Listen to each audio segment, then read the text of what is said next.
The main character of the story is a girl. She's the girl who loves the sea. She loves the sea this much that she wants to spend her whole life in the sea by sailing it. Her name was Tami Oldham, or just Tami. She belonged to California. She wished to spend her life sailing happily and pleasantly. Tami joined sailing after completing her graduation. She came to Tahiti by boat. It was a special place. Tahiti was a really beautiful island. She meets a boy there. His name was Richard. He has been living in Tahiti for a long time. He was similar to Tami. He also loved the sea and wanted to spend his whole life in Tahiti. He had his personal boat which he used for sailing. Their understanding grows and they start liking each other. Richard made many boats. Tami gets impressed by seeing this. She asks everything from him about how his time passed in the sea. Richard was a local boy there. He was living for a long time here. Tami likes this place and wants to explore it. Richard explains to Tami that things you're seeing aren't the same as reality. Nothing was like her thinking. As good as everything seems to her, it isn't. He tells her that nothing happens special here. The nights are cool and the days are hot, which is harmful to the skin. Sea is a single place where a man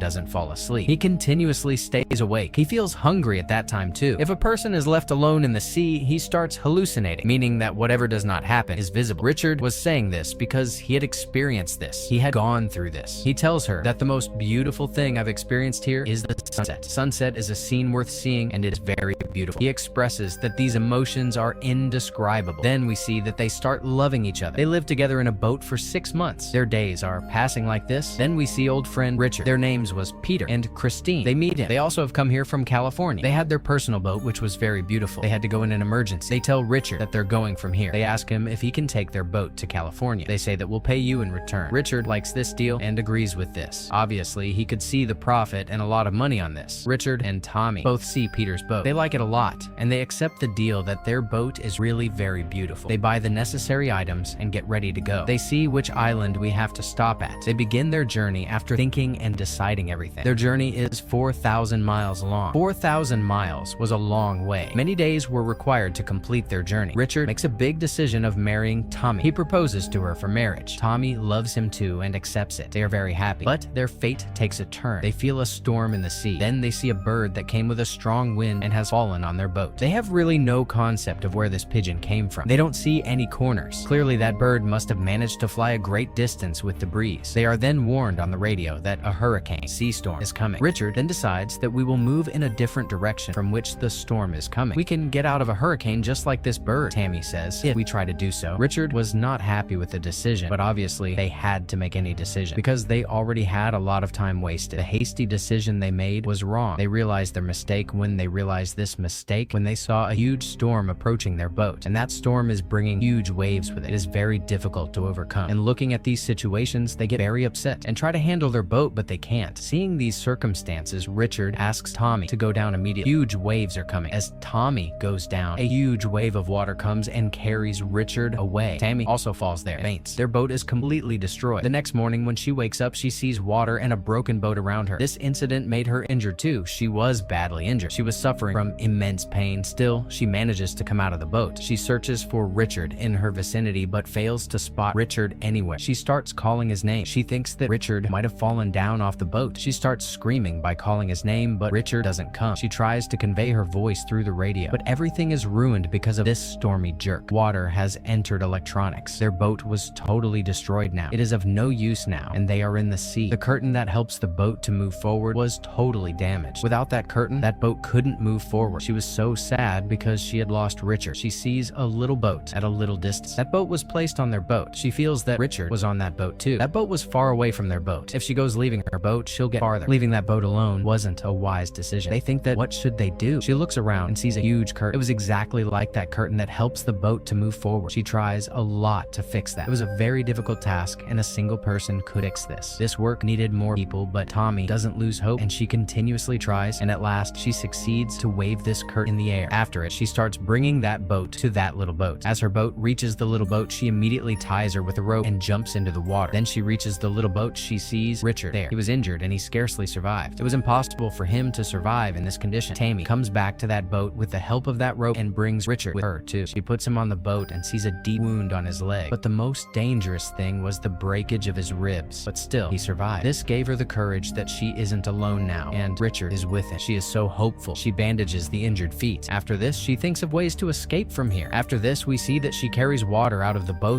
through a pipe. She fixes the broken parts of the boat with tape. After this, she finds ways to get out of here. here. She tries to read the map. This thing was very difficult for her, but she still keeps reading that. Meanwhile, she gets to know that she can reach Santiago in 25 days if their boat wouldn't get destroyed. Waves and the wind were so strong there, which were carrying away their boat. It was clear that they can't even reach in months instead of days. If no one came for their help, they would trap in here for a lifetime. Getting out of here would be impossible for them because on the way to Japan, they couldn't see any island. Tami collects all the food present in the boat because certainly it was getting out of stock. Maximum food for 14 or 15 days was left behind. The biggest issue they were facing was a shortage of water. They had no drinking water. Their water pipe broke by the waves and water stopped coming. They had a little bit of water on which they were leaning on. These circumstances and this day were like a testimony for them. They were present at a point where no fishermen or any tourists came. They were so far away from the edge that a normal person couldn't think of them. They feel that they will never be able to escape. They were lost here, and in reality, they were lost here. They could clearly see their death in front of them. For starters, they were trapped at a point where the survival was impossible. And the second issue was food. Their food was getting out of stock. This was also a huge problem that Tami was a vegetarian. Tami gets worse, and Richard explains to her that our food won't get finished if you keep catching fish. Tami clearly refuses to do so, but after it, she tries and fails every time. Tami regrets her mistake and apologizes to Richard. Richard wasn't able to do any work because he was badly injured and his bones had broken. It starts raining, on which Tami becomes very happy. She cries with joy. She fills all utensils with rainwater, but this wasn't enough for their survival. They needed things to eat too. Their condition was getting worse day by day. Both were lying. Tami sees a boat at a distance. She shoots fire in order to call them for help, but they go away without bringing them because they think that there couldn't be any boat. They were here for the past 15 days. Their condition was getting worse. Tami fell prey to hallucinations, which we told you at the start of the movie. Betrayal, deception. Tami was feeling strange changes in herself. She thought that she's getting mad, and she believed that she will never be able to get out of here and they'll die here. They had some bottles of wine on which they were surviving and filling their stomachs. Tami works hard and does a lot of struggle for Richard. 40 days have passed in the boat. Tom started hallucinating because we've told you at the start that if someone stays in the sea for a long time, it happens to him. Everything seems betrayal and deception to him. Tami was going through this condition as well. Richard had died since when their boat sank. This was happening to her due to hallucinations. She was so shocked and depressed. She wasn't recovering from this trauma that she has lost Richard. Her hallucination was so powerful that she was still feeling Richard, and it was all because of this. How? The man she was imagining was not in reality Richard. She kept on talking to herself, and she had the perception that Richard had been nearby. She cherished Richard, and acknowledging how she had lost him was incredibly difficult for her. After 40 days, she finally believes that Richard is no longer alive. Now, she had stepped out of her imagination. Throughout the film, we see her thinking about and picturing Richard, but the reality was different. But she was lucky. She was given a chance to live once again. She sees a boat at some distance, which was coming towards her. She shoots a fire again, and those people get to know that somebody is present there. After so many days in an impossible situation to survive, as I've told you before, she still survives. She stayed there for almost 41 days. Staying in the sea for a long time can prove to be a bad experience. Her life is saved. This is a true story that is based on reality. After this, she doesn't leave sailing and writes a book on her story. She tells that Richard played a great role in helping me in difficult times. His voice still rings in her ears. Her continued existence owes entirely to Richard. This movie is fantastic. I hope you enjoy it.